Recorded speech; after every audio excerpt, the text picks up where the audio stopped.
Hi everyone, it's me. Welcome to today's video. I absolutely cannot believe it is that time of the month again to pick our monthly TBR. This time we are of course choosing our August TBR. It is a little bit frightening that it's already August because that means in Canada we have like 1 month of summer left and then we're on to the colder months again. The like literal 8 months of coldness and darkness are gonna fall upon these lands again, and I'm not ready for it yet. We do have 1 more month of summer, so I'm just catastrophizing at this point. But anyways, let us not get distracted. Let's go ahead and choose the August TBR using, of course, our favorite TBR jar. So as we get mixing today, you guys have seen for the past few months, I've been really more into literary character-driven stories. I think my fantasy itch is coming back, and so I'm really interested. I'm really curious to see what our TBR is going to look like for August. So we are going to pick 5 books as usual, and let's just go ahead and get started with our first prompt. I tend to like starting with a pink prompt first.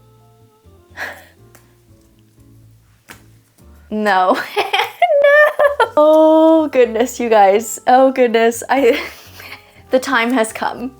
Okay, first prompt is longest book. Oh. You guys definitely know what this means, right? You know what this means. There is no arguing with this prompt. I feel like for the past few months, we have chosen prompts that could have led to this book being on the TBR, but like longest book in the TBR, that leaves 0 room for interpretation. And The Way of Kings by Brandon Sanderson being 1,258 pages long, this has got to be the longest book on the TBR.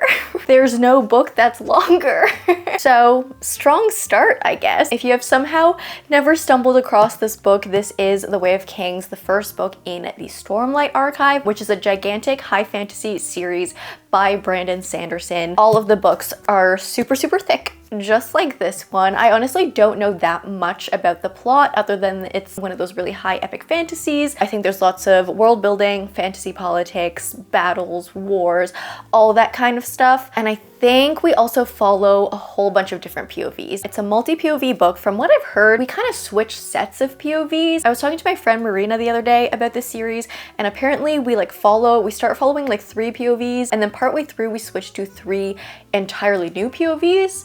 And then I don't know what happens from there. Maybe we switch back, maybe we meet more people, but I'm really curious about this one. I think this series so far has 5 books out, and then I think Brandon Sanderson is taking a break from the series, and then when he comes back, it'll be a time jump. Sort of like what he did with Mistborn Part 1 and Mistborn Part 2, where they take place in the same world, but there's a big enough time jump that they can be read kind of as separate series. There we go. First book on the TBR. That is a little bit terrifying. I hope the other books we pick for this month are a little shorter than this one. All right, so the pink prompt was a little bit ambitious for us today, but let's go with a green and see what we get.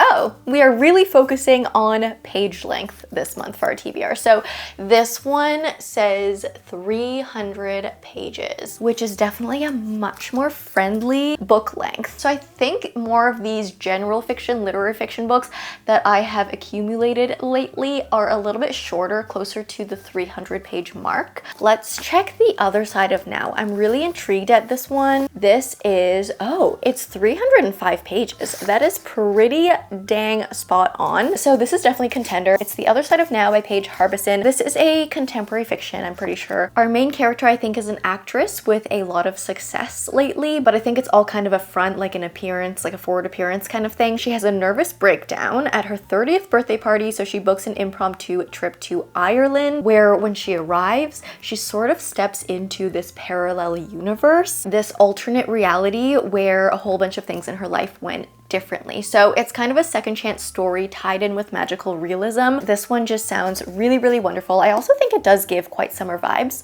just looking at the cover, so could be a very good contender. Another one that I am so desperate to read is actually The Compound by Rawle. I've heard so many things about this one lately. Let's see what the length of this one is. Ooh, this one's 292 pages, so it falls a little bit short, but that is still quite close to 300 pages. I think this one still counts. This one is described as a Love Island meets Lord of the Flies, which is so intriguing. We are set on a desert island where a bunch of people go to film a reality show, but I think as we get into this reality show, things start getting a little more sinister, things maybe start getting a little creepy. I think there is some sort of a mystery thriller element to this one, and I'm sensing a lot of morally gray, imperfect characters who give into like their desire and their greed. Like the whole premise of it, I think, is like, how far will you go to get fame or win money for this, you know, in this reality TV show? This one sounds so good to me. That is definitely a contender. I feel like the names, I feel like this one looks like it could be 300 pages as well. Okay, this one is 316 pages, so also quite close, but this is The Names by Florence Knapp. I've talked about the premise of this one to you a few times now, but just in case you forgot very quickly, this one follows a mother. I think she has a daughter and she's about to name her newborn son, and she has 3 options on what she could name him. At this point in the story, the plot splits out into 3 alternate realities. I guess kind of similar to The Other Side of Now, we explore the idea of alternate realities, but in this one, depending on what she names her son, that kind of determines the future course of their lives. And so that sounds like a really interesting premise as well. This is actually a very tough choice between the 3 of these. I know The Other Side of Now is technically the closest to 300 pages, but I think I'm gonna choose The Compound by Rawle. I've honestly been trying to stay away from other people's thoughts and reviews on this book just because I want to go into it a little bit more blind, a little more blank slate without knowing what other people think. But this premise sounds so wonderful. It's also our Fable book club for the month of August, so I think it's just kind of very fitting that this will be on my personal monthly TBR as well. I'm gonna pick this one, The Compound, as our second pick for a 300-page book. If you're not with us on Fable yet, it is free to join. It's obviously like I just use the app like anyone else does, so it's like a free book club app, which is really fun. So yeah, if you want to read The Compound along with us, come join us on Fable. We have a lot of fun there. Okay, that is our second pick. Let's put these ones back. And time for our third one. What color should we go for this time? We've had a pink, a green. Let's do a yellow. All right, what do we have? Ooh, okay. A debut novel. Oh, you know what? I think The Compound was actually a debut novel. Was it? Maybe we should have saved it for that. It was. The Compound was a debut novel. Maybe I should have picked The Other Side of Now or The Names and saved The Compound for this prompt. That's okay. That's okay. We're gonna be okay. I think this is a debut novel. This is Passion Project by London Sperry. It is a romance set in New York City. It's one of those stories, I think the 2 main characters get set up, but then after the date, they decide to, instead of pursue a romantic connection, decide to be friends and just help each other out of their current life situations, but then it's a romance. So obviously some spark probably happens somewhere in there, and it just sounds like a really kind of wholesome, heartwarming type of a story. This one's definitely a contender as well. I actually also love the cover art style of this book, but this is definitely a debut novel. I feel like I'm needing to check Goodreads for this prompt because I don't actually know who's a debut author and who's not. Okay, that's not a debut novel. This one's actually a little tricky for me because I don't actually know what is a debut novel and what isn't. You know what? Book of the month, the app tells you. It tells you what's a debut novel. What do I have on my book of the month TBR that is debut? Okay, it's either The Compound or The Passion Project. Those are the 2 debut novels from book of the month that I have. So I guess it has to be one of those. Yeah, I guess it's gonna be Passion Project by London Sperry. There's probably another debut novel here that I am just not like, I just have no idea. But this one just jumped out at me, so third book, debut novel, is going to be Passion Project by London Sperry. So that's actually 2 debut novels so far in this monthly TBR, which is a lot of fun. I love trying new authors. Fourth prompt is released this year. Oh, this one's gonna be quite an easy one, I think, for me. So these 4 are released this year. Nightweaver, maybe? Was this year or last year? This was, oh, it says copyright 2023 and 2025. Maybe it was, maybe it was indie published in 2023 and traditional published in 2025. I don't know if that counts. Oh, Metal Slinger by Rachel Schneider is definitely one that was released this year. I know this is another one that was indie published and then is now being picked up for a traditional publish, but I've heard so many things about this one. Actually, a lot of my friends have been reading this one lately and I've heard really, really good things, and I've heard a lot about a certain plot twist that happens at the end of it. Oh, okay. No, you know what? I know what I'm choosing for this one. It's going to be Three Shattered Souls by Corland. This one was actually literally released a few weeks ago, so definitely very new. And this is the third book in the Broken Blades trilogy, so once I read this, I will be done another series off my list, and I'm really, really excited to read this one. This is a multi-POV romantasy set in a world that is very inspired by Korea. It's so much fun. We follow a bunch of like assassins, thieves, as they get mysteriously hired to work together to assassinate the enemy king. And along the way, I don't know, they get romantically tied together, but at the same time, they are all individuals who are used to working by themselves. So they don't actually fully trust anyone else in their little like mismatched team that's been put together. So there's a lot of lies, a lot of betrayals, and it just makes for a really, really fun plot. The entire story is very fast paced. The writing is very devourable, and this series hasn't been absolutely perfect for me, but it's just been so much fun to read through. So I'm really, really excited to see where everything ends up. So yeah, I'm really excited to read this one. So I think I have to pick this one for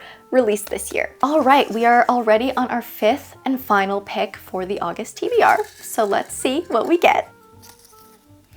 Oh no, I feel like this one, I always feel so mean when I get this prompt, which has been one other time in my life, but this one says ugly cover. So I have to pick a cover that I think is ugly, which is kind of hard. I tend to not hate covers. This, though, I think is definitely some sort of an ugly cover just because it's one of those like movie or show tie-in covers. It's got like a Netflix logo on it, and I don't really love this style of a cover, but this is The Viscount Who Loved Me by Julia Quinn, the second book in the Bridgerton series, which is Anthony's story, of course. This could be a contender. This could definitely be a contender. I just read the first book, The Duke and I, last month, and it was actually on my July TBR, so kind of fitting that this one could be on my August TBR, but let's see if there are any other covers that I don't like. These are all gorgeous, gorgeous, gorgeous covers.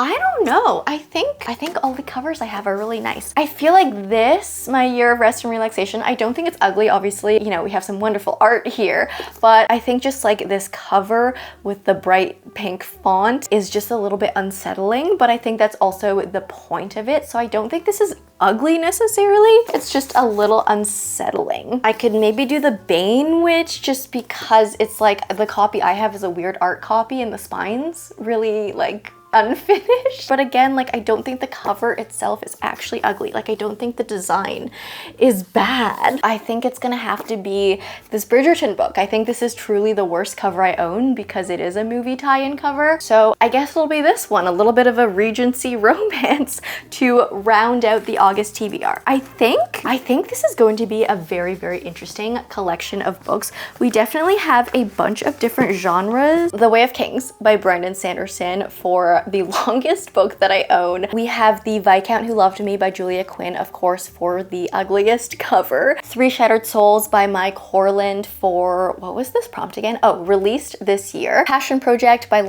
Sperry, another romance but set in modern day New York City, and that was our debut novel pick. And then The Compound by Rawle, which was our 300-page book pick. I'm gonna have to put this down because my arms are shaking. But yeah, that is my August TBR. I'm really, really excited about that pick actually. And I'm really scared about this one. I feel like my brain is hyper fixating on the fact that I just chose this on my August TBR. And as someone who actually commits to reading my monthly TBRs every month without fail, that means I'm really truly committed to picking this one up this month. So wish me luck, send prayers to me. I'm equally parts terrified and equally parts excited. But anyways, yeah, that's my August TBR. I hope you enjoyed this one. If you did, please leave me a like and a comment. If you don't know what to comment down below, let me know what is on your August TBR. If you like me, subscribe, do that bell thing, and I will see you in the next one. Bye!